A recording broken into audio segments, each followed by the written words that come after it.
Hello, everyone. Tonight, we're unraveling a story that starts with a cup of coffee, just one steaming hot in a sunny kitchen somewhere in Willow Creek, Ohio.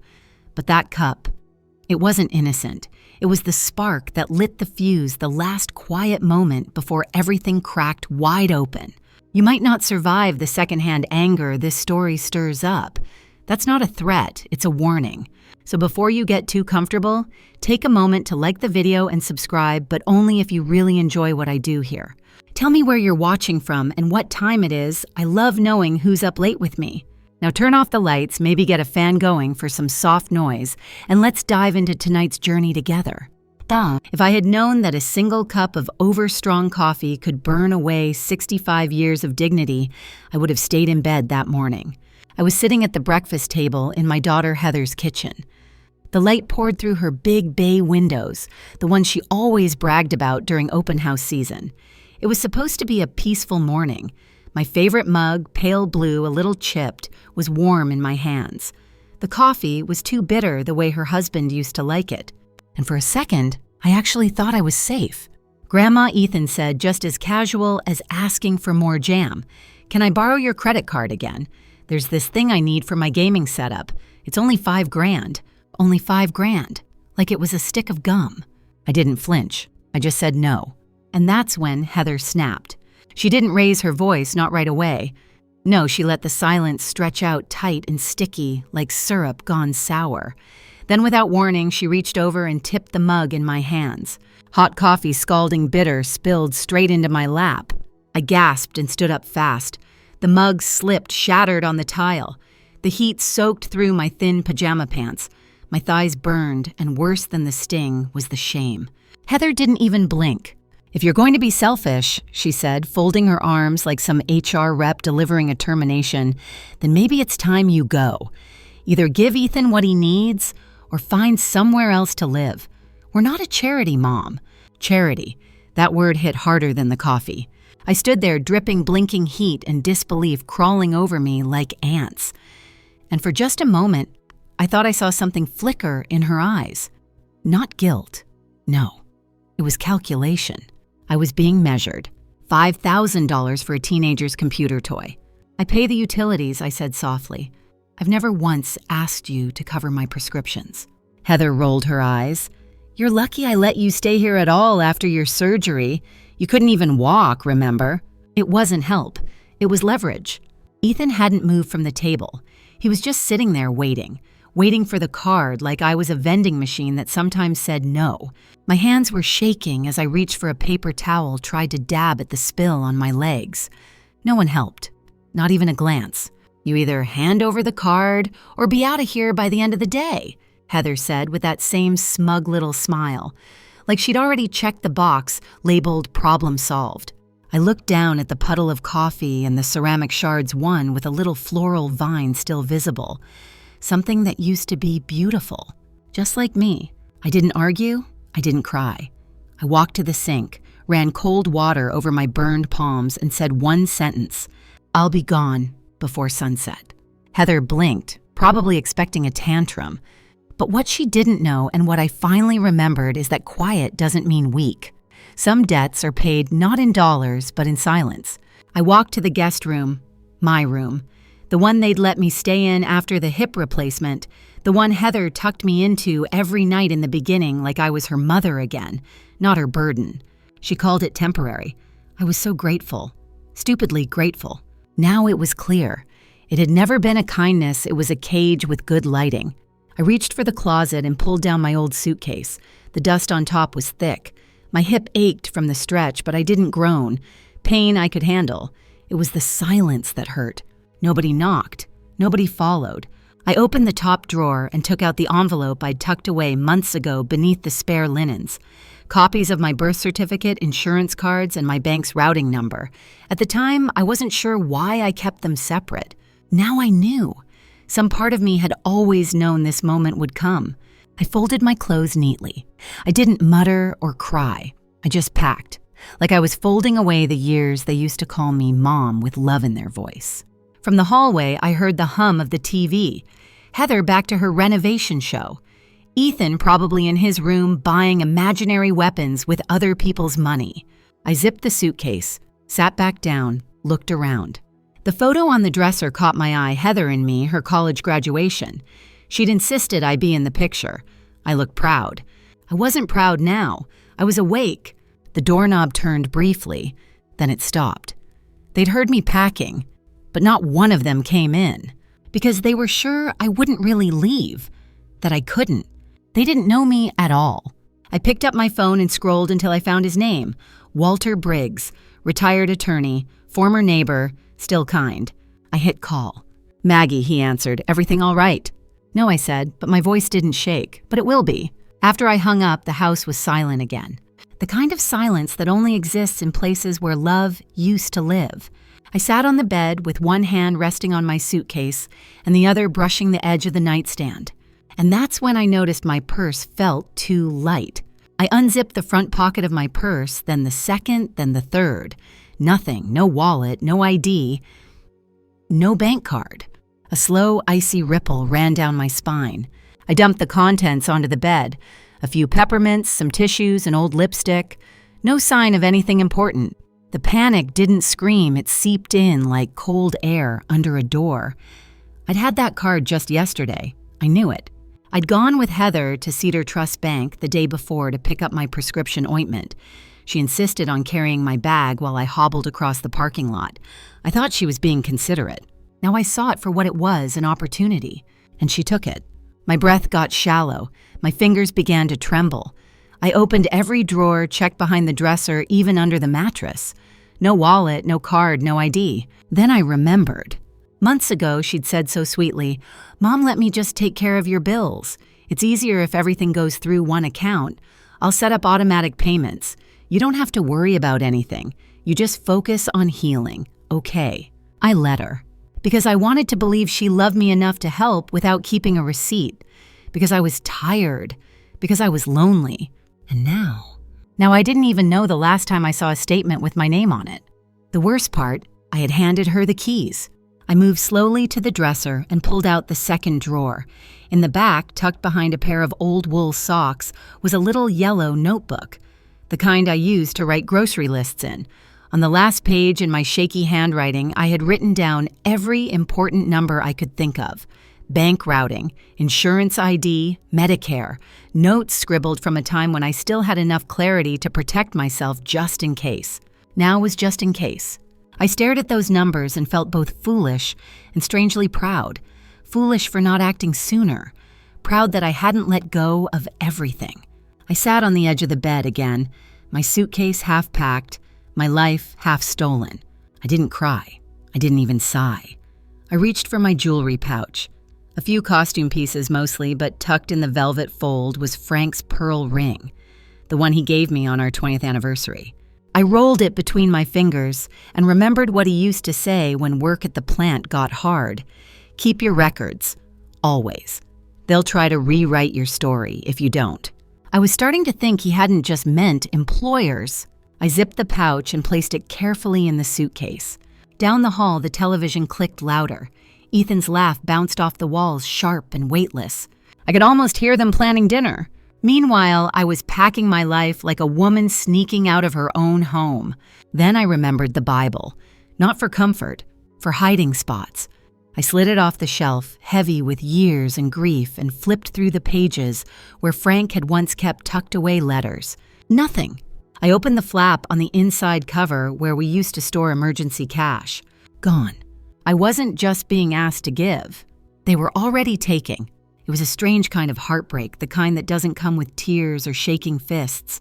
Just a deep, echoing ache where trust used to be. I picked up my phone again and called Walter back. "Can you come?" I asked, keeping my voice steady. "Already in the car," he said. That sentence, as simple as it was, nearly cracked me open. Because it had been so long since someone moved toward me instead of away from me. While I waited, I opened the window. The air outside was cool and smelled like someone 2 doors down was making cinnamon toast.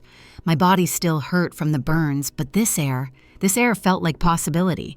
When the text came through, "I'm outside," I didn't hesitate. I zipped my suitcase. I left the room. I didn't look back. Down the hallway, past the framed photo of Heather on her wedding day, me in the corner smiling like I still believed she'd never hurt me. I walked right past it. At the front door, no one stopped me. No voice called my name. The kitchen was quiet. The TV buzzed. My shoes clicked on the hardwood like a metronome, counting down the last seconds of captivity. I opened the door, and there he was. Walter in his navy windbreaker holding a canvas tote bag and looking at me not like I was broken, but like I was someone worth showing up for. "You ready?" he asked. I nodded. "As I'll ever be." He took the suitcase from my hand gently like it weighed more than it did. "Be careful with your hip," he said softly as he opened the car door for me. That one line almost made me cry. Not because it was sweet, but because I couldn't remember the last time someone had been that kind without asking for anything in return. The engine started, the street pulled away, and the house shrank in the rearview mirror like a stage set false and empty. Halfway through town, Walter broke the silence. "You know, he said I saw you crying last week. On the balcony. You were holding that little ceramic bird." I didn't want to intrude. I blinked. "I didn't know I was crying." He nodded. "Most people don't, until it's over." We turned onto a quieter road, trees blurring past. "I figured something was off," he added, "when you stopped coming to the library. And I knew it was more than your hip." That was the moment I realized how much I had lost. Not just my bank card, not just my home, but myself. Heather hadn't stolen everything with one swipe. She did it slow, gentle, like boiling a frog. I was the frog. "I'm not the first, am I?" I asked. "No," Walter said. "But you're going to be one of the few who gets to do something about it." The air felt clearer suddenly. Not lighter, just real. "You said we're going to Silverwood Meadows," I asked. He nodded. "They have koi fish, right?" A smile tugged at his lips. "They do. And lemon cookies, too. The good kind." I looked out the window, and for the first time in a long, long time, I let myself hope. The first thing I noticed about Silverwood Meadows was the quiet, not the heavy kind, like Heather's kitchen after a blow-up, but a light, welcoming hush, like someone had dimmed the volume of the world just enough to breathe. It didn't smell like disinfectant or loneliness. It smelled like lemon balm and something warm baking. Rolls, maybe. The kind Frank used to sneak out of church for during Sunday potlucks. Walter parked the car right out front. The sign was simple Silverwood Meadows Independent Living for active seniors. No gold trim, no over-the-top branding, just clean wood and steady letters. I liked that. "You okay?" he asked. "I'm not ready," I said. "Not really." "For what?" "To want this." He didn't say anything, just gave a slow, understanding nod. That's what I've always appreciated about Walter. He doesn't patch silence with pity. Inside, we were greeted by a receptionist with a warm voice and an even warmer smile. Her name was Carmen, and she greeted me like I was someone she'd been expecting for months. "Welcome, Ms. Walker," she said, offering me a cup of mint tea before I could even sit down. "Walter said you might be visiting today." Visiting. That word caught me in the chest. It sounded temporary, like I still had a place to return to, but I didn't. We toured slowly. Walter stayed beside me, letting me set the pace. My hip throbbed with every third step, but I kept going. The place was not fancy, but it was beautiful in that subtle, sturdy way, like a quilt made by someone who actually knew how to sew, not just follow a tutorial. There was a small library with tall windows, a crafts room with baskets of yarn and watercolor paper, even a yoga class where two older women were struggling to roll up their mats and laughing through the whole thing. That laugh, that's what stayed with me. That kind of joy, unsupervised, unashamed. No one hovered over anyone else. No one managed them. They were just living. We stepped into the courtyard and there it was, the koi pond. Frank would have loved it. It wasn't big, just a shallow, curved pool with smooth stones and slow-moving fish in every shade of orange and white. One of them had a spot shaped like a heart right between its eyes. I stared at it longer than I meant to. "You used to sit by water like this when you needed to think," Walter said quietly. I nodded. "Before all of this, before I forgot I had a choice." "You still do." We sat on a bench beneath a willow tree. The shade was dappled and the air smelled like rosemary from a nearby planter. I used to think independence meant proving I could do everything alone, I said. Now I think it just means deciding who gets to touch your piece. That's a kind of wisdom most people pay for in years, Walter replied. A koi fish bumped the edge of the pond and rippled the surface. And what do you call that fish? He asked with a smirk. Rent, I said. He's slow but expensive. We both laughed. A little joke, but it helped. After a while, Carmen returned and led us to a tea room. A real one, not just some vending machine corner. 2 mugs, a plate of lemon cookies, a brochure. No pressure, no speech. Just an offering. I held the cup in both hands. The warmth felt safe. The brochure listed everything clearly: studio apartments with balconies, month-to-month leases, no hidden fees. The exact opposite of the trap Heather had set for me. This is for people with means, Heather had once said, practically snatching the flyer out of my hand. You don't need a koi pond, Mom. You need support. What she really meant was, you don't need choice. You need containment. But this was something else. This is too expensive, I murmured mostly to myself. Walter sipped his tea. So let's find out. You've still got your own accounts, right? My throat tightened. I don't know. Some of them. Heather took over a while back. Said it was to help with medical paperwork. Did she ever get full power of attorney? I blinked. No, I never signed anything like that, not the real thing. Walter nodded. Then it's time we talk to someone who can help. He reached into his coat pocket and pulled out a small folder. What's this? Your starting line, he said. Financial protection paperwork. We'll get a trust officer involved. Someone who knows how to handle elder financial abuse, because that's what this is, Maggie. It's not just a family misunderstanding. It's abuse. The word landed hard. Abuse. I didn't like hearing it. But I didn't flinch either. Because somewhere in my gut, I'd known it for months. I've got documents, I said quietly. Old ones, bank stuff, notes I wrote down when things started feeling wrong. Walter's eyes lit up. That's better than good. That's gold. He leaned back in his chair and smiled. Do you know what this is, Maggie? What? It's not running away. It's reclaiming. One form at a time. I stared at the koi pond again, just visible through the glass doors. The fish moved so slowly, like they had nowhere to be, but exactly where they were. That's what I wanted now. To exist without fear of being used. To wake up and know I didn't owe anyone my breath, my body, or my bank account. That night, we returned to Walter's house, a small Cape Cod-style place with mismatched curtains and a sleepy golden retriever named Gus. It smelled like old books and cinnamon tea. At his kitchen table, I pulled out my folder. Insurance cards, old statements, a few printed emails I'd managed to snag before Heather set everything to paperless. And my yellow notebook, the one with every transaction I didn't recognize every moment I had to ask permission for my own money. I know it's a mess, I said, laying it all out. Messy is fine, Walter said, adjusting his glasses. Truth usually is. We worked until close to midnight, sorting, scanning, labeling. He kept saying, we're going to fix this, Maggie, but first we protect you. And for the first time in years, I believed someone. Not because he promised, but because he acted. And acting. That's the first step toward freedom. The next morning, I woke up in Walter's guest room, his late wife's old sewing den turned cozy nook, with quilts folded so precisely I didn't dare touch them. But I did. I wrapped one around me and sat by the window with a cup of black tea, watching the dew slip off his tomato vines. Funny how stillness, real stillness, makes you realize just how much noise you've been surviving. Walter walked in wearing slippers and carrying a clipboard, like we were about to file taxes together. You ready? He asked. I took a sip of tea. For what? To reclaim your life. Step 1, your house. It was almost absurd going after a house I no longer lived in, but it was mine, legally. And I remembered now. Heather had transferred the deed into my name before my hip surgery, claiming it would simplify the hospital paperwork.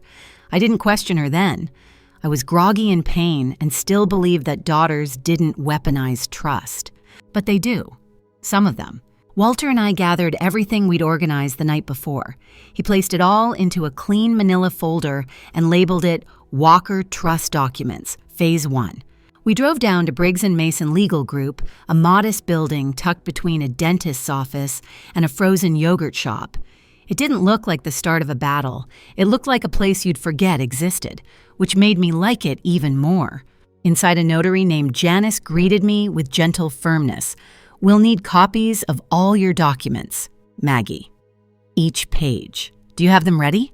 Walter and I nodded in unison like co-conspirators in some slow, quiet revolution. As Janice stamped each page, I kept my hands folded in my lap. It felt official, yes. But more than that, it felt defiant. This wasn't just paperwork.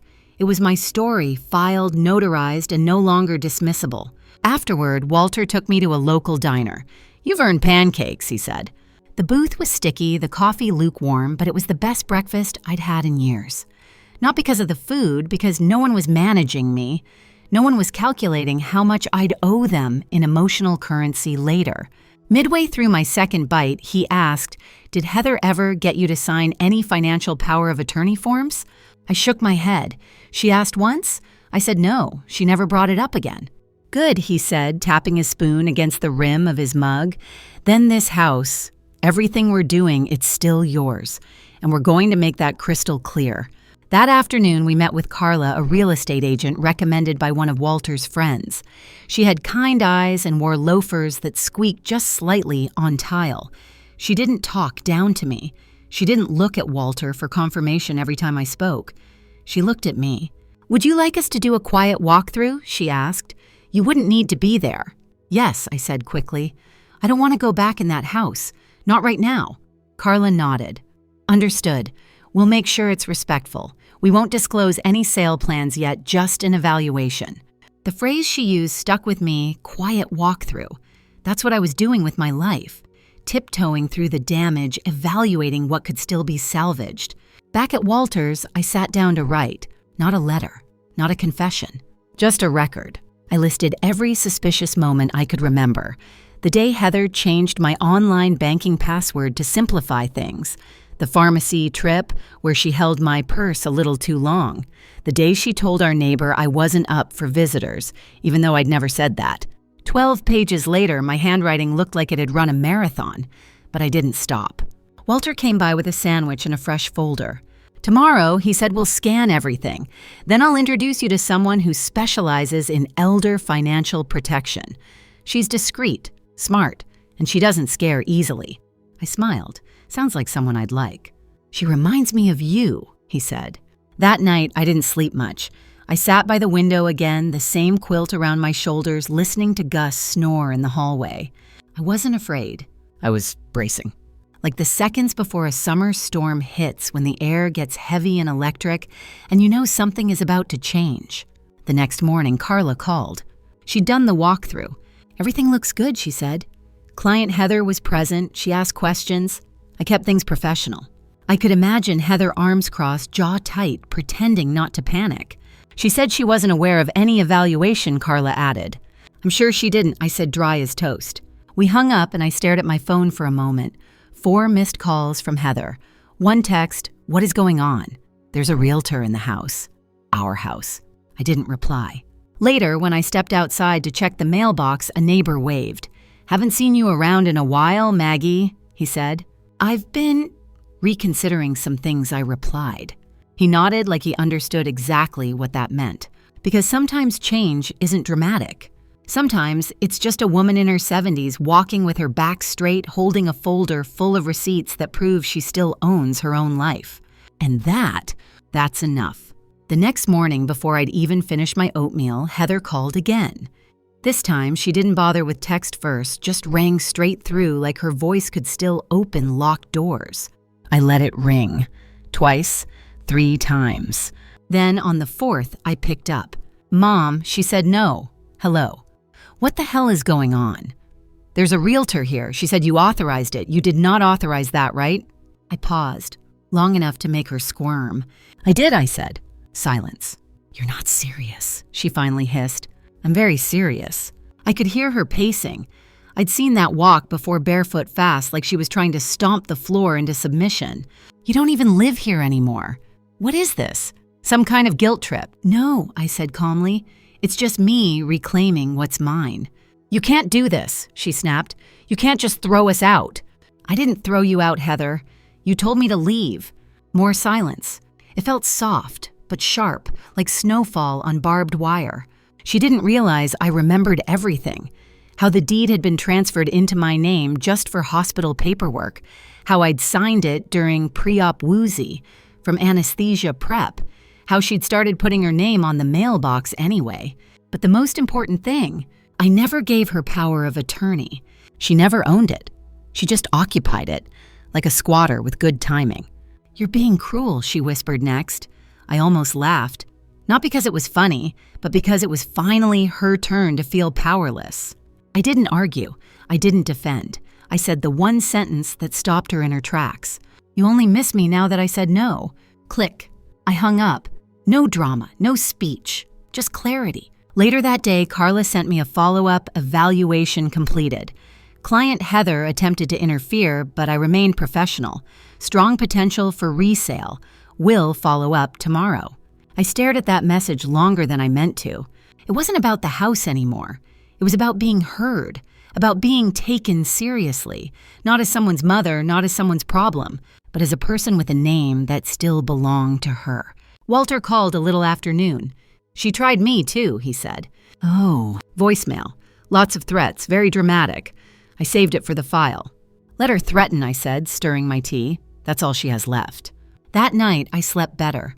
Not deeply, but peacefully.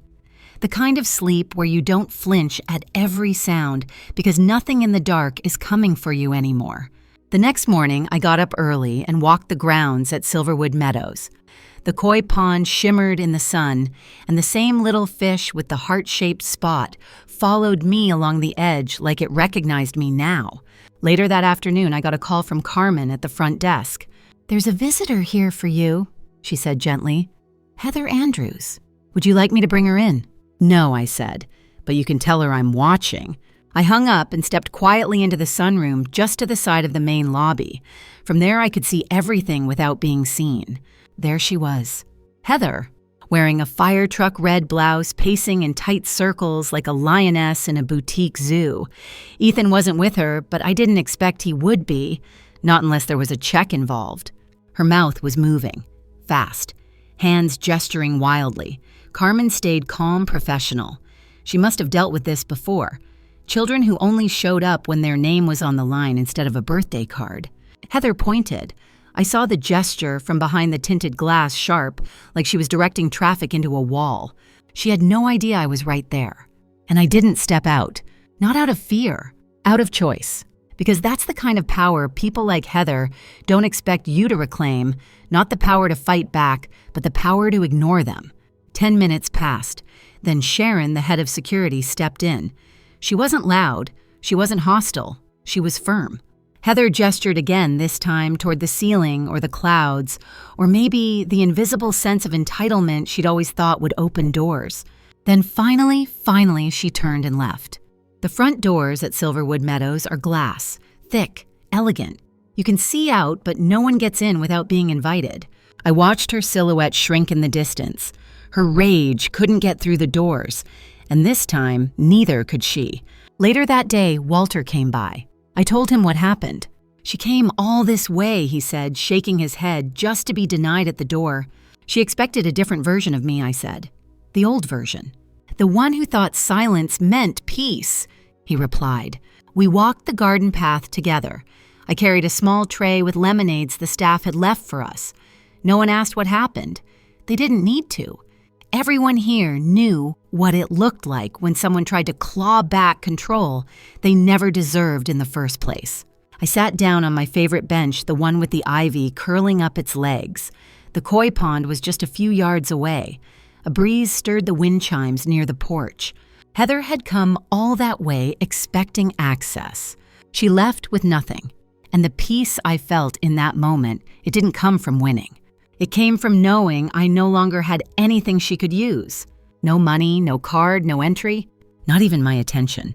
The next morning, Walter showed up with a new folder, a thicker one, the kind that made my stomach flutter half from hope, half from the kind of dread that only comes when you've been too quiet for too long. He set it down on the patio table next to the lemon muffins Eleanor had left for us. She'd scribbled a note on a napkin in her usual loopy cursive, "For strength and sugar, you'll need both." "This," Walter said, tapping the folder, "is your trust." I blinked. "It's what now?" "Technically, it's called the Margaret Walker Irrevocable Living Trust, which means starting today, everything under your name, property, assets, accounts, is protected. Not just from Heather, from anyone who tries to step in and say they know better."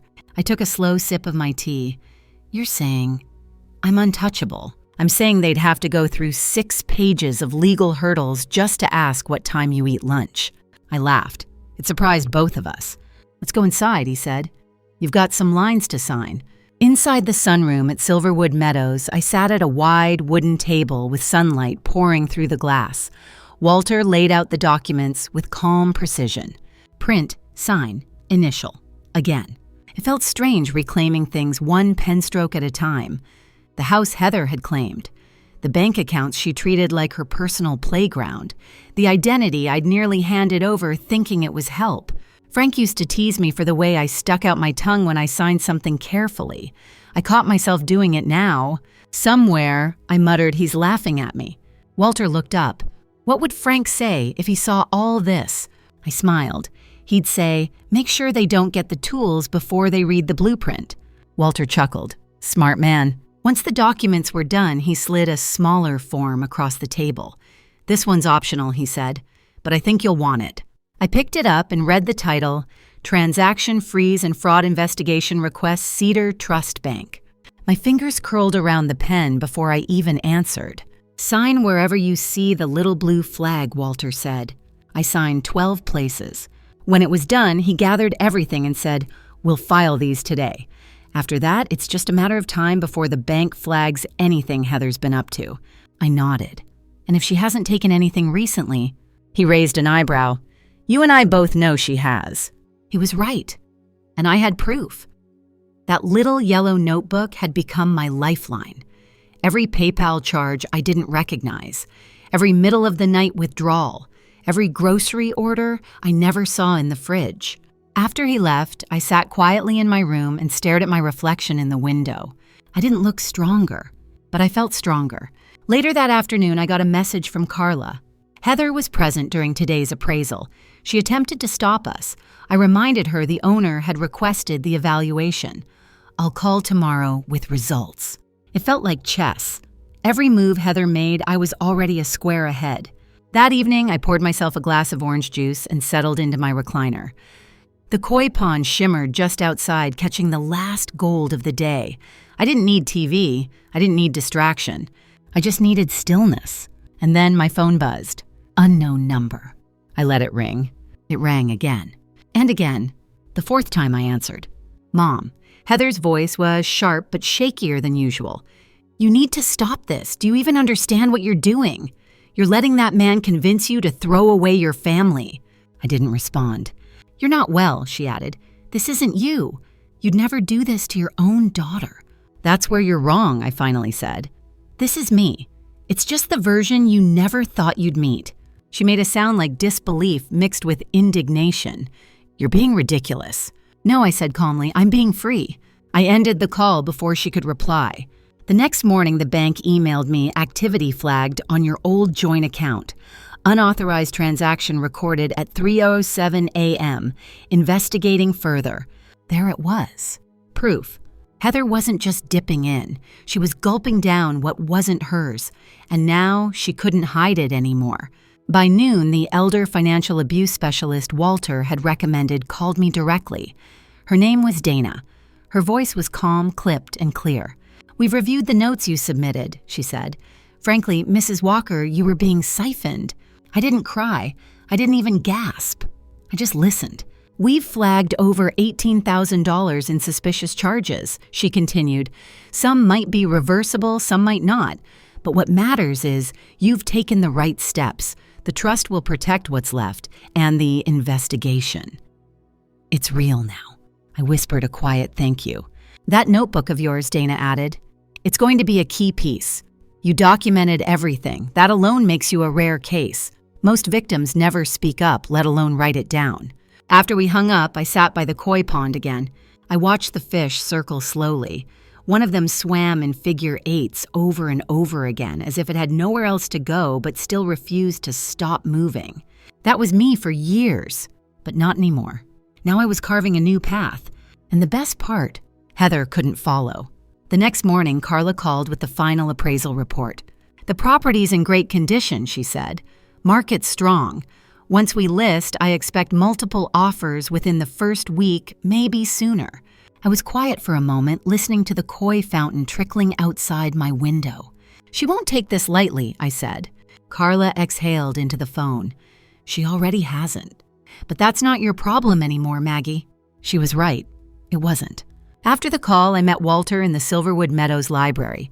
He already had the forms laid out: a sales agreement, a listing release, more trust protection paperwork.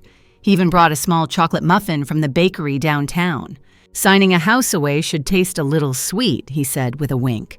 I smiled, but part of me was stiff inside. This wasn't just a house. It was the last structure I thought would protect me after Frank died. The last place I tucked away my independence, hoping it would be safe with family. Instead, I found out it was just another address on Heather's path to control. Walter saw me hesitate. "You don't have to list it," he said, "but keeping it won't make her stop." I nodded. She already tried to own me. She doesn't need the deed to do it again. And so I signed, line after line. Date, initial, signature. With every stroke, the house became less of a prison and more of a statement. You don't get to keep what you stole through kindness. The next day, the trust team filed the paperwork. The deed officially moved into the Margaret Walker Irrevocable Living Trust. Heather could scream, threaten, stomp, but legally the doors had closed. Quietly, permanently. It wasn't about revenge. It was about record. She might never apologize, but the courts, they'd remember what she did. Walter and I returned to his house after filing. I scanned in another batch of bank records, this time ones Dana from the protection unit had requested. We flagged every charge Heather had made from the joint account. Some were laughably blatant. $342.77. Designer headphones, $150. Gaming chair, $68.99.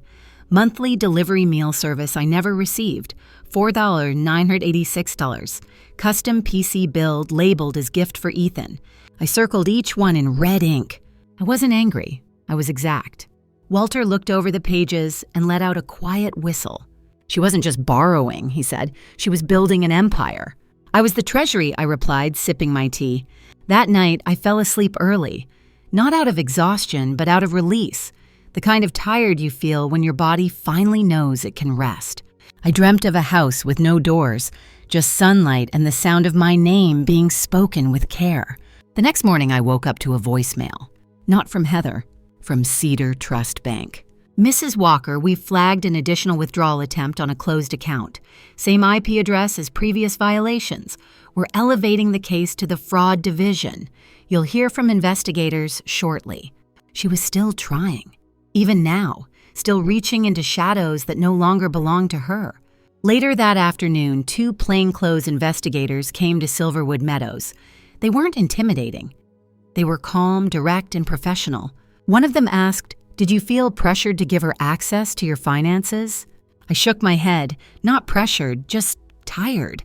She called it helping, and I needed help. That's the trap. They nodded, jotting things down. "Do you still have your journal?" the other asked. I handed it over. 12 pages, dates, amounts. Notes about Heather's language when she said it's easier this way, or just trust me, or you're too tired to deal with this now. The younger officer flipped through it. "You're not just a victim," he said. "You're our strongest witness." I almost smiled. Almost. After they left, I sat with Eleanor in the courtyard. She didn't ask what happened. She just handed me a lemon drop from her bag and patted my knee like only another woman who'd lived through her own quiet wars could do. "Do you think she'll get arrested?" she asked gently. "I don't know," I said. "But I know one thing, she won't get access again, ever." That evening, I wrote a new journal entry. Just a sentence. She stole from me with smiles. I took it back with silence. I folded the page and tucked it into a small frame beside my bed. Let her come for me again. She'd find nothing to take. Later, Walter showed up with a brown paper bag and his usual grin. Fresh scones, you've earned carbs and closure.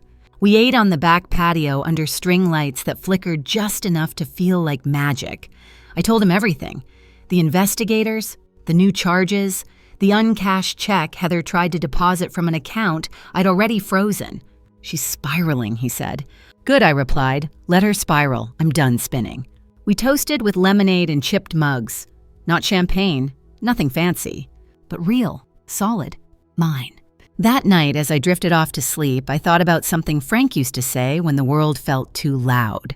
You don't have to shout to be heard, Maggie. Just stand where the echo can't reach you. That's where I was now. Beyond the echo, beyond her. And for the first time in decades, I felt safe inside my own name. It was a Thursday when Carla texted me, "Your house is officially listed. Photos are live. We'll keep showings discreet." I stared at the message like it had come from another life. A parallel version of me might have cried at seeing her home turned into a real estate commodity. But this version smiled, because I knew what wasn't visible in the listing photos, the way the walls used to echo with quiet dread, the tension in the kitchen air, the silence that settled every time I walked into the room as if my presence interrupted their plans. By noon, we already had 3 showing requests. Carla said that was rare for a weekday. Heather will notice I told Walter as we walked the shaded path behind Silverwood Meadows. She'll see strangers walking through and think I've lost my mind. She might, Walter replied, but she doesn't get to define sanity anymore. It was such a simple sentence, but it landed with a thud. Heather had spent years wrapping my own confusion around me like a comfort blanket, redefining what was real, convincing me I needed her more than I needed clarity. That evening, I received a letter from the bank, official, cream envelope, sealed with cedar green trim, my full name printed properly, Margaret Louise Walker. Inside was the formal fraud confirmation. Following the recent investigation, Cedar Trust Bank has frozen all activity linked to the joint account Janetza is XX0921 due to multiple unauthorized transactions initiated by a non-authorized user. They never named her, but they didn't have to. A few hours later, Carmen at the Silverwood front desk called my room. "There's a visitor asking to see you," she said gently. "A young man. Ethan, I believe." I blinked. "Ethan?" "Yes. He said he's your grandson. Should I let him up?" I hesitated. Part of me was curious, but the louder part, the steadier one, said no. "Tell him I'm resting," I said, "and tell him the trust doesn't accept visitors." Carmen chuckled softly. Understood. I didn't go near the window. I didn't need to see his face. I already knew what it would look like, bored, confused, then annoyed. Not grief, not love, just inconvenience. The realization that the ATM had shut down. He didn't leave right away. Sharon from security told me he paced the lobby for a few minutes, fiddled with his phone, then finally left in a rideshare, probably billed to my old account. He didn't know it was gone, frozen, protected. That night, I wrote in my journal again. He came to ask for something. Not forgiveness, just access. Again. I tucked the page beneath the others and lit my lavender candle. Not because I was sad, because I was celebrating. The next day, Walter returned with a manila envelope. She sent something, he said, holding it out carefully. I looked at the handwriting on the front. Slanted, practiced, and unmistakable. Heather. I didn't open it right away. I let it sit on the edge of the table while we drank tea. "I can read it for you," Walter offered. "No," I said, "I need to do it." He nodded and stepped onto the balcony to give me space. I unfolded the letter. It started exactly how I expected. "Mom, I don't know what's happening between us. Things have gotten out of hand. I never meant to hurt you. You misunderstood a lot." That line stopped me cold. You misunderstood. Not I'm sorry. Not I took what wasn't mine. Not you were right. Just a vague, safe rewrite of events. Then further down, "Ethan's been struggling. His loan didn't go through. I've been trying to cover things myself, but it's hard. The bills are piling up." There it was. The real reason she wrote. Not regret. Need. She was always better at asking for what she wanted than offering what she took. The letter ended like a song I'd heard too many times. "Maybe we can talk. I really miss you. We all do. Folded in the envelope was a check, torn slightly at the corner, from one of the joint accounts she used to help streamline things. My name printed at the top, not signed by me, amount $3,500. In the memo, car repairs. I sat very still. There it was. Forgery right in my hand. A piece of paper she hoped I'd cash without thinking, without noticing, just like I used to do when she said, "Mom, don't worry. I'll handle it." Walter came back inside and saw me holding the check. "She forged it?" he asked. She did. I folded it once, then again, and again until it was nothing but a tight square in my palm. I walked it to the shredder at the front desk and fed it in without a word. The receptionist raised an eyebrow. I just smiled. "Just clearing out the past," I said. That evening, I left the envelope open on my desk. A kind of reminder, not of pain, but of proof. I'd asked for love. She offered leverage. I'd asked for help. She created a cage. Later, Walter came by with fresh ginger cookies. "She tried again?" he asked. "She always will," I said. But this time, I didn't flinch. He smiled. "You didn't even blink." That night, I stood by my window and watched the koi move in slow loops. A storm was rolling in clouds, thick and moody, but the fish didn't care. They weren't trying to outrun anything. They were just moving, freely. The call came just after dawn, before the sun had even broken through the willow trees lining the Silverwood courtyard. I was already up, sitting by the window with a mug of hot water steeping slowly beside me. It was Walter. His voice was calm but clipped. That tone he used when something wasn't urgent, but it wasn't good either. "The trust flagged another forged check," he said. "Same account, same fake signature, same game." My grip tightened around the mug's handle, but I didn't speak. "She tried to cash it yesterday afternoon. The bank flagged it immediately. And get this, she left a voicemail on the customer service line. Claimed she was just helping her aging mother who didn't understand how to use online banking." He paused. "They're escalating the report. We're looking at formal charges now." I breathed in slow and steady. The tea wasn't ready yet, but I sipped it anyway. It burned, and I didn't care. She wasn't subtle anymore. She was desperate. By midday, 2 plainclothes officers from the Elder Protection Unit came to Silverwood. Carmen greeted them like they were friends, led them to a quiet room behind the community library. I sat with them across a wide table. They didn't look like detectives. They looked like social workers who had seen too much and were tired of explaining the same things to people who refused to believe children could do harm. One of them asked gently, "Do you have records?" I handed them my notebook.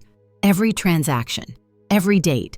The way she slowly took over my email accounts, changed my pharmacy logins, rerouted mail to her address, all under the umbrella of help.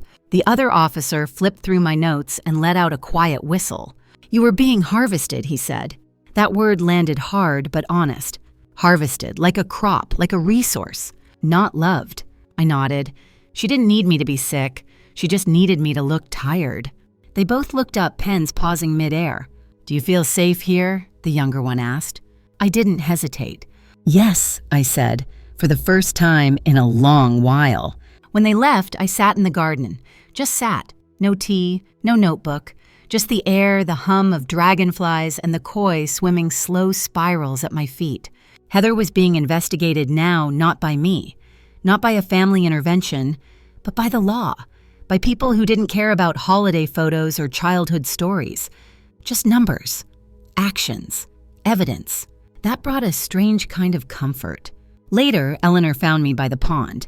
She sat beside me without asking, like she always did when she sensed I needed company, but not conversation. "She'll be angry," she said softly after a while. "She already is," I replied. "You scared her." "No," I said. "I exposed her." That night, Gerald brought dinner stuffed bell peppers and something that tasted suspiciously like a lemon tart Eleanor had once made. He didn't ask for an update. He just poured us both a small glass of wine and handed me a yellow folder. "What's this one?" I asked. "Updated trust language," he said, "with a few enhancements, stronger protection clauses, and your new beneficiary list." I blinked. "You did all this today?" He sipped his wine. "I've been doing this a while, and besides, someone has to make sure your next chapter's bulletproof." I opened the folder and stared at the first page. My name, my terms, my life, all in print. For the first time, the future wasn't just possible, It was mine. Later that night, I lay in bed listening to the sound of rain tapping against the glass. Heather would call again. Of course she would. There was still time left on her panic clock, still space in her spiral. But what she didn't know, what she couldn't grasp, was that the more she pushed, the more she proved me right. Every forged check, every manipulative voicemail, every fake apology stuffed inside a request, all of it was evidence now. And me, I was no longer part of her narrative. I wasn't her dependent. I wasn't her audience. I was her case file. And that, odd as it sounds, felt like peace. The next morning, Carmen slipped a small note under my door. A reminder from the community board Thursday was bridge tournament day. Eleanor had already signed me up for a spot. I laughed to myself. A bridge game in my name, imagine that. Later, as I folded laundry and sorted my mail, I paused in front of the shredder. Heather's last envelope, the one I'd left open on my desk for days, still sat there, empty now, a husk. I picked it up, held it for a beat, then dropped it into the shredder, slow and final. The sound of it being destroyed was louder than I expected, but satisfying. Afterward, I sat at my small desk and pulled out a fresh page from my notebook. Just one line this time. I never stopped being strong. I just forgot how to stand without her leaning on me. Then I smiled. Because it was true. And because leaning can look like love until you realize you're the one carrying the weight. It was mid-morning when Sharon, from security, called my room. "There's someone at the front desk for you," she said. "Says her name is Heather Andrews." I didn't answer right away. I just stared at the tiny flecks of sun dancing across the rim of my teacup. "Would you like us to escort her in?" Sharon asked. "No," I said, "but you can let her know I'm watching." I stepped out quietly into the sunroom off the main lobby. The windows were tinted from the outside, which meant I could see her, but she couldn't see me. And there she was, Heather, wearing one of her bold blouses, magenta, this time pacing in quick, agitated circles like the world wasn't spinning fast enough for her control. Her phone was clutched tightly in one hand like a sword. Her other hand flailed mid-air as she spoke to Carmen. It was strange watching her from this side of the glass, like seeing a former actress auditioning for a role she used to own. Her gestures were big. Her voice, I'm sure, was loud. She pointed toward the back garden, toward me, or where she thought I might be. Carmen remained calm, polished. She gestured with open hands, clearly explaining boundaries Heather didn't want to hear. That's when Sharon stepped in, smooth as silk but firm as stone. She placed herself between Heather and the guest entrance. Not hostile, not aggressive, just immovable. Heather's face crumpled, only slightly. The corners of her mouth twitched too much emotion all at once. She turned in a small, frustrated circle. Then she spotted me, through the glass. Her eyes locked on mine like two magnets unwilling to connect. She stepped forward. I didn't move. She raised her hand. I didn't wave. She mouthed something, I couldn't hear it, but I knew what it was. "Mom."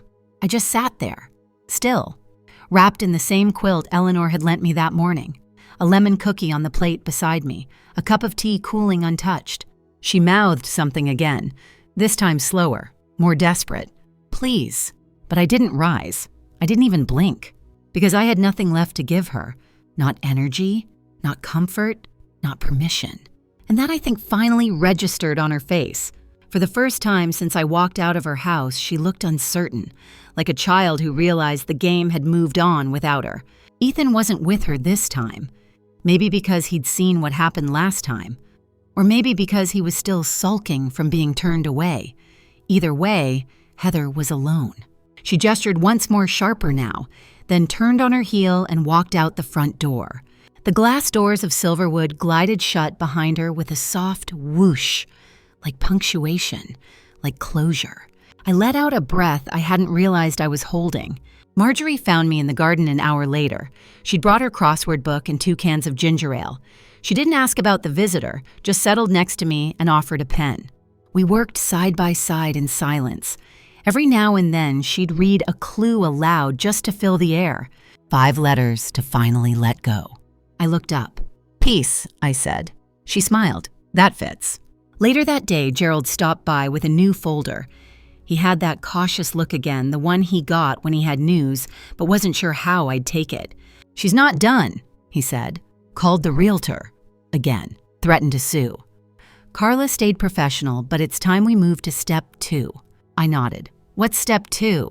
He handed me a form labeled Revocation of License to Occupy Effective Immediately. It tells her legally that she's now trespassing. I stared at the line waiting for my signature, not because I was unsure, but because I was stunned it had come to this. "She always said it was her house," I whispered. Gerald sat down beside me. "She painted the walls Maggie. That's all. The foundation was always yours." I signed, slowly, with full awareness. Later that night, after he left, I sat in the courtyard alone. The koi pond was still, almost glassy. I dropped a pinch of food into the water and watched as the fish emerged slow and deliberate. They didn't rush. They didn't fight. They just showed up. The next morning, Carla sent me a photo. The for sale sign had gone up. Neat and subtle, but visible. I stared at it a long time. I had thought I'd feel grief, but all I felt was space, and in that space, breath. That afternoon, Heather called again, straight to voicemail. I listened this time, just to hear what she had left to say. Her voice was tight, measured, like she'd rehearsed every line. "Mom, I don't know what's gotten into you. This isn't like you. You're burning bridges, and for what? A grudge, a misunderstanding." That word again. Misunderstanding. Like every withdrawal wasn't a choice. Like every forged check wasn't a theft. "You're hurting your family," she said. "Ethan's upset. He misses you. We all do. Please, just call me back. We can work something out." I saved the voicemail, then deleted it from my phone. Because some bridges don't need to be rebuilt. They need to stay burned so you don't walk back across them. That night, I wrote in my journal, "When she came to scream, I stayed with peace. That's how you know it's over, when you don't need to yell back." And I framed that page too, because next time she comes looking for a reaction, all she'll find is a reflection of herself on the other side of a locked door.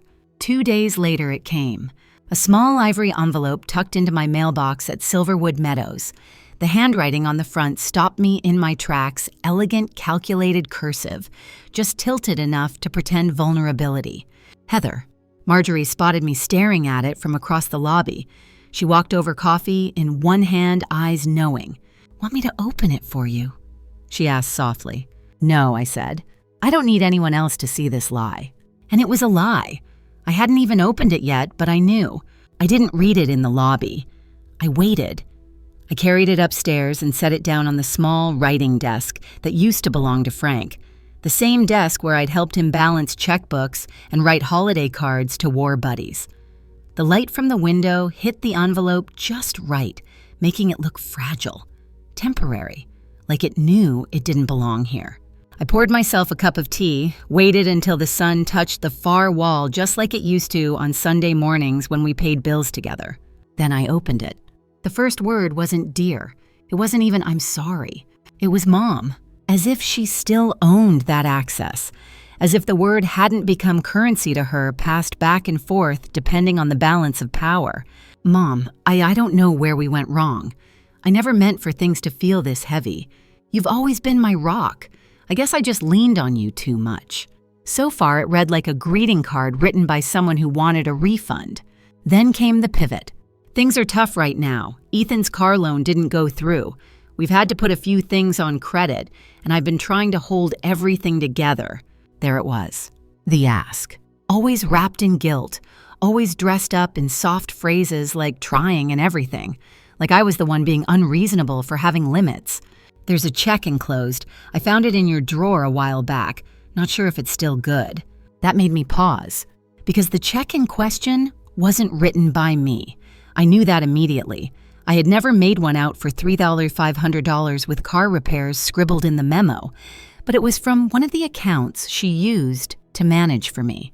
And my name. It was printed clearly on the top. My signature, however, wasn't mine. It was close, but it wasn't mine. She had kept it. Or worse, she had forged it. And now she was trying to slip it back in under the guise of reconciliation, as if I would take that paper, her version of repentance, and cash it like it was an apology. I folded the check twice, then twice more, until it was a square so tight it could disappear into dust. Then I walked it to the shredder by the front desk and fed it in slow and silent. Marjorie passed me as I returned. She tried, didn't she? I nodded. She always does, I said.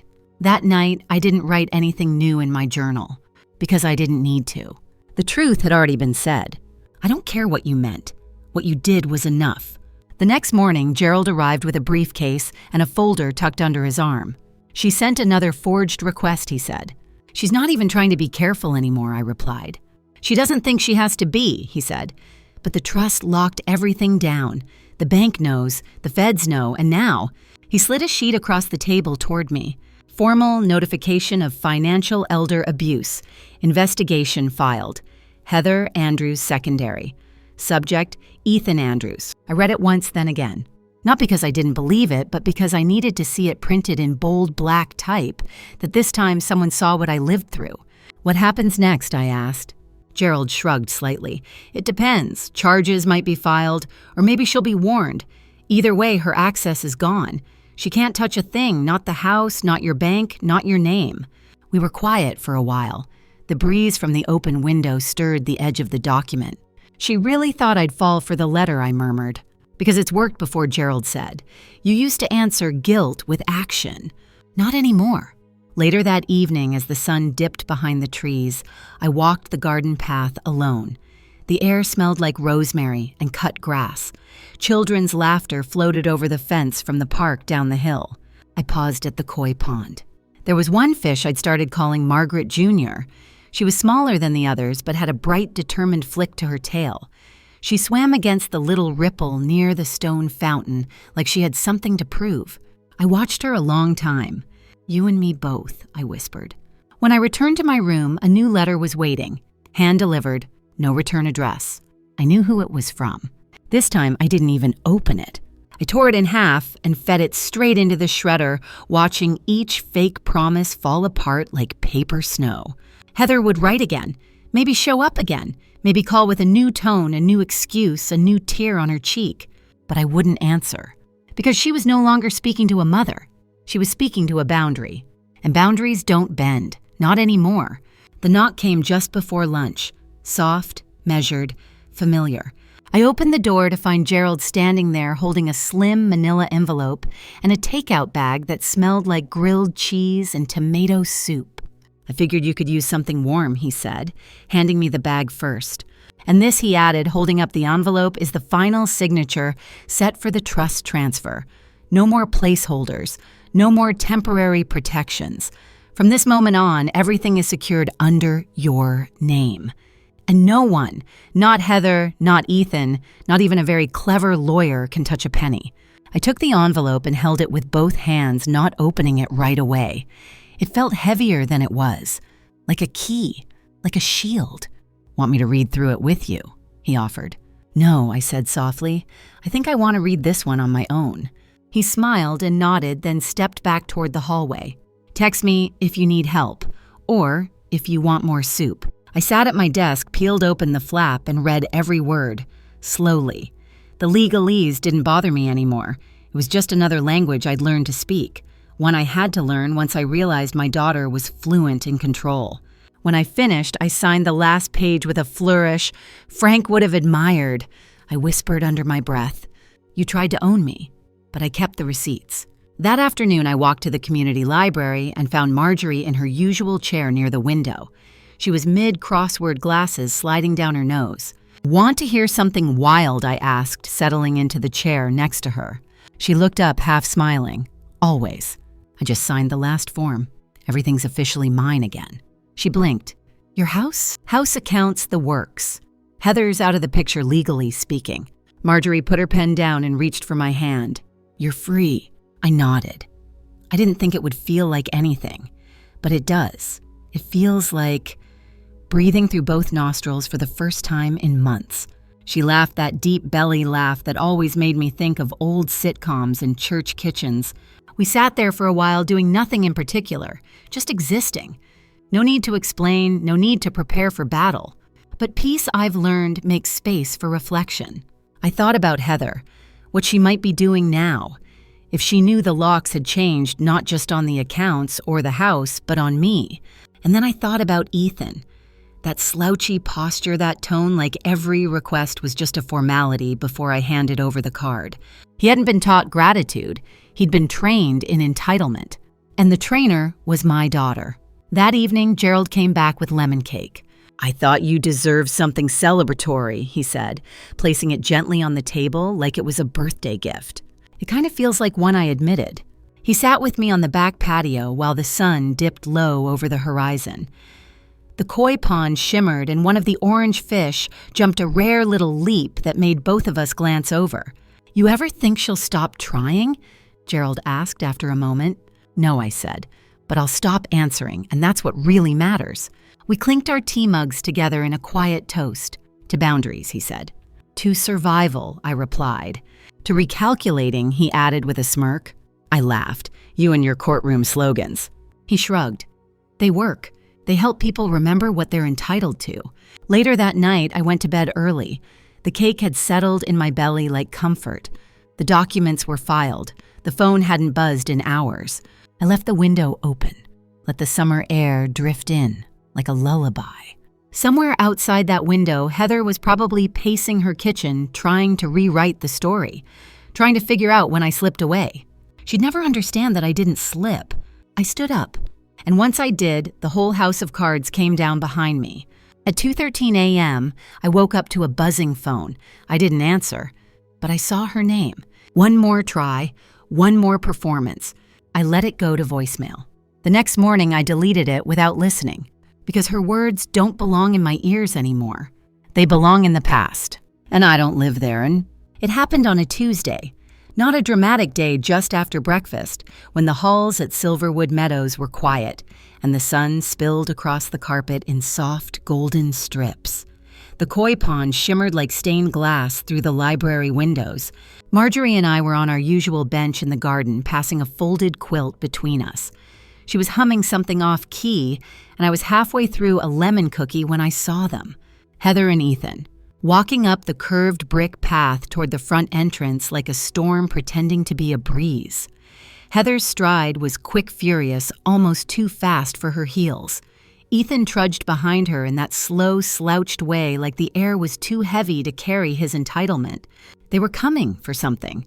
A showdown, maybe. But what they didn't know, what they couldn't know, was that I had nothing left to lose. The security guard, Sharon, saw them too. She was behind the front desk, sharp eyes scanning like radar. She stepped forward calm and poised before they even reached the doors. Heather reached for the handle. Sharon beat her there. From the garden, I couldn't hear the words, but I could see the shape of them. Heather gesturing toward the back patio, pointing past Sharon. I could guess the monologue. "That's my mother. I have a right. She's confused. She's unwell. I just want to talk." Ethan stood with his hands in his hoodie pocket, chewing the inside of his cheek. He wasn't there for a reunion. He was there for fallout. Heather's hands waved. Her voice rose, but Sharon didn't budge. Not once. Just stood there like a lighthouse in a storm that refused to move for waves. Marjorie leaned in. "Want me to call Gerald?" I shook my head. "No. Let her see me calm." Heather turned, then scanning the glass, looking for me.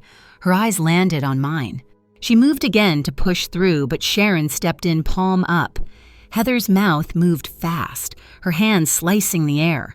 I recognized the body language. It was what she used to do when I didn't give her the answer she wanted. Rage wrapped in disbelief. She pointed toward the ceiling, toward the koi pond, toward the entire sky, as if all of it owed her something. And then Ethan saw me. Our eyes met, and for a split second, I saw something in him I hadn't seen before, not guilt, not love. Panic, not because he missed me, but because the money was gone. Sharon raised a hand and gestured toward the sidewalk. Heather resisted, then realized there was no show to be made here. She flung her arms in the air, dramatic as always. Ethan mumbled something and turned, heading back toward the parking lot first. For once, he was the one leaving. Heather lingered. Her arms were stiff at her sides. Her face, pale lips pressed into a line like she was holding in the last argument she'd ever win. Then, in one final act, she mouthed something again. "Mom." But I didn't rise, didn't flinch, Didn't soften. I stayed wrapped in my quilt, a lemon cookie in one hand, Marjorie's warmth beside me. That was the real shift, because she had come all this way to force the old version of me back into her narrative, and I hadn't even stood up. The doors glided shut behind her, smooth and soundless. The kind of closure people pay thousands in therapy to achieve. Marjorie exhaled. "You didn't even blink." "I already said goodbye," I replied. "They're just now hearing it." Later that day, Gerald arrived with a small bouquet of lavender from his garden and a bag of scones.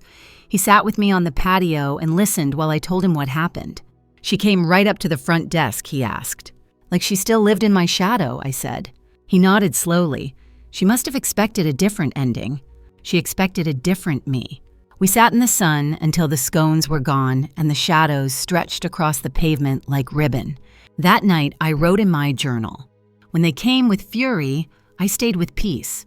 That's how you know it's over, when you don't need to yell back. I tore the page from the spine and slid it into a small frame beside my bed. Not because I needed to remember, but because next time she came looking for a reaction, she'd find a reflection of herself on the other side of a locked door. Later, I stepped outside one last time. The air was warm, still. The koi swam their slow, silent circles under the moonlight, unbothered. I watched Margaret Jr., that stubborn little fish, dart past the others, determined to move with her own current, just like me. 2 days after Heather's failed lobby ambush, I found another envelope in my mailbox. Smaller this time. No return address. Just my name, Mom, written across the front in silver ink like that made it special. I didn't hesitate. I didn't even bring it inside. I carried it straight to the shredder and dropped it in. I didn't need to see the words, because I already knew them. The apology baited with guilt. The subtle nudge toward a favor.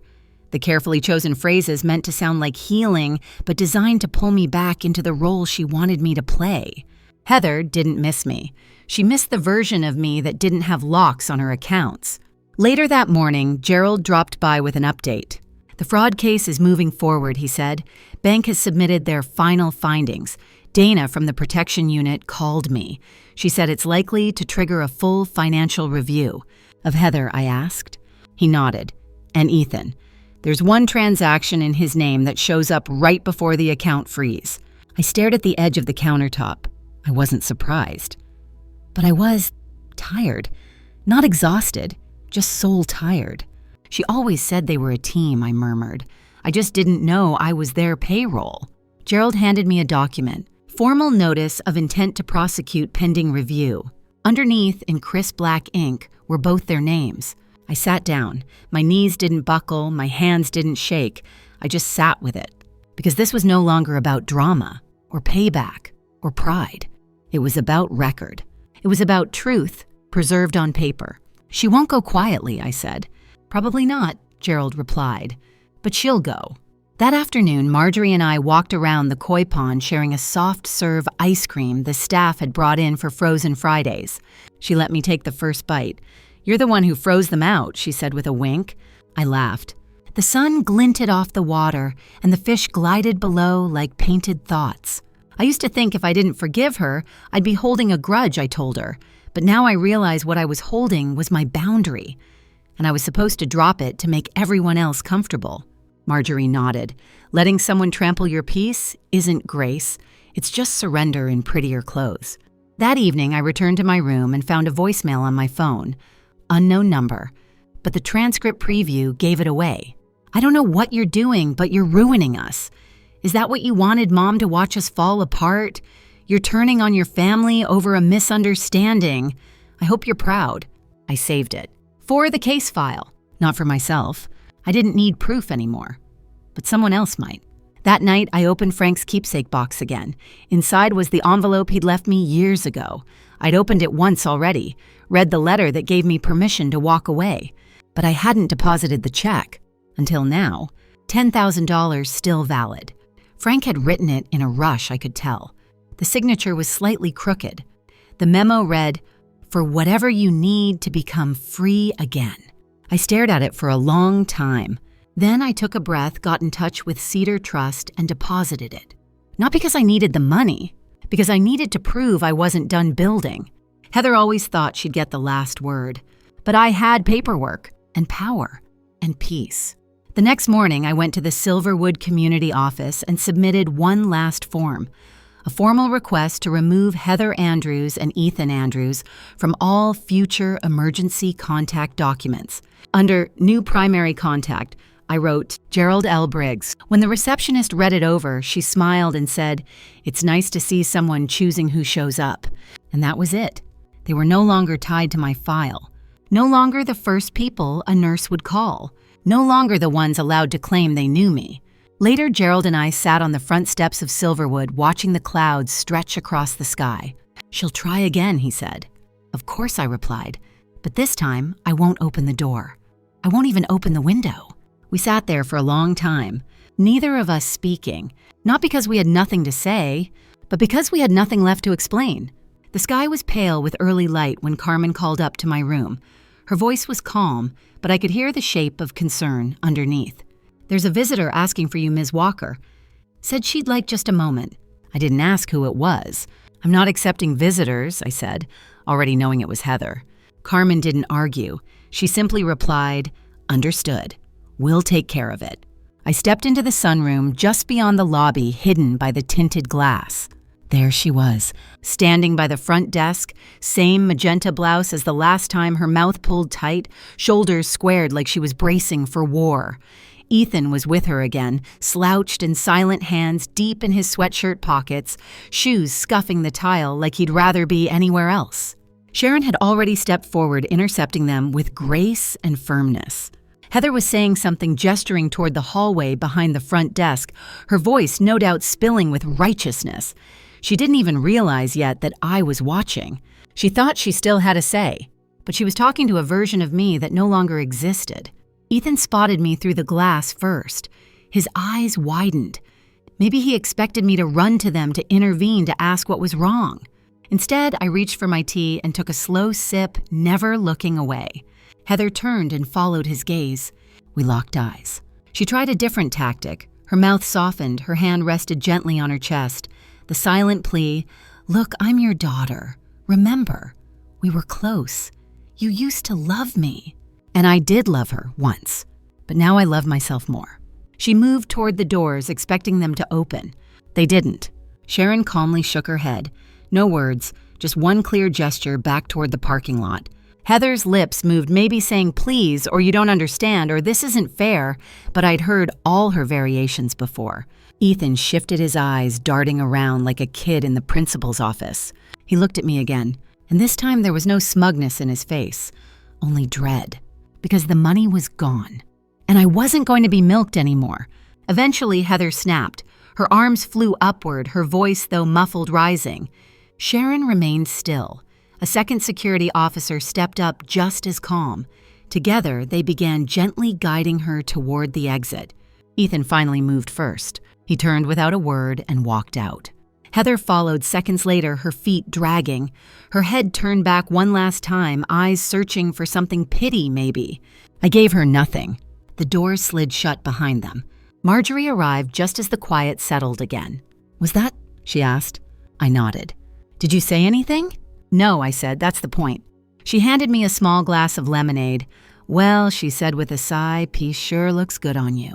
We walked back to the garden together, the sound of birds and wind and fountains replacing all the noise Heather used to fill my head with. That evening, Gerald arrived with updates. "She got the notice," he said. "The bank froze the accounts for good. The trust is final, and the prosecution team has confirmed they're reviewing all documentation." I didn't even react. Not because it didn't matter, but because it didn't own me anymore. He handed me a copy of the final report. It had my name at the top, not as a dependent, not as a victim, as the protected party, the rightful owner, the adult. I placed the folder in the cabinet under my desk, right next to my yellow notebook and Frank's last letter. Later that night, I stood by my open window. The breeze stirred my curtains gently. I could hear the koi pond bubbling in the distance and someone softly laughing 2 patios over. The world wasn't loud anymore. The fear was gone. Heather had shown up with fury. I met her with stillness. She came to retrieve control, and I gave her a locked door, not out of anger, but because I was done. As I curled up in bed that night, I wrote one final line in my journal. You don't get to call it love if you were just counting on me staying too tired to leave. And I didn't just leave. I reclaimed. The truth is, when people talk about freedom, they don't always mention how quiet it is. Not the silence of loneliness, but the absence of pressure. The stillness that comes when no one's standing over you calculating your worth in favors and finances. In the months since I locked that door behind me, I've learned that peace isn't something you earn from being good. It's something you build when you stop apologizing for needing it. Heather may still be out there telling her version of things, painting herself as the misunderstood caregiver. Let her. I don't owe her the correction. I owe myself the calm. Ethan, I hope he learns. I really do. But I'm no longer the one paying for his lessons. Gerald visits often. He brings tea sometimes, scones, sometimes just the comfort of sitting beside someone who never asked to be your keeper, just your friend. And me, I've joined the bridge club. I read again, I laugh more than I cry, and I wake up every morning knowing no one holds a key I didn't hand them. That is freedom. That is safety. That is mine. So if you're listening and any part of this sounds like your story, please remember, boundaries are not cruel, silence is not weakness, and leaving isn't failing. Sometimes the bravest thing you'll ever do is reclaim your name and change the locks.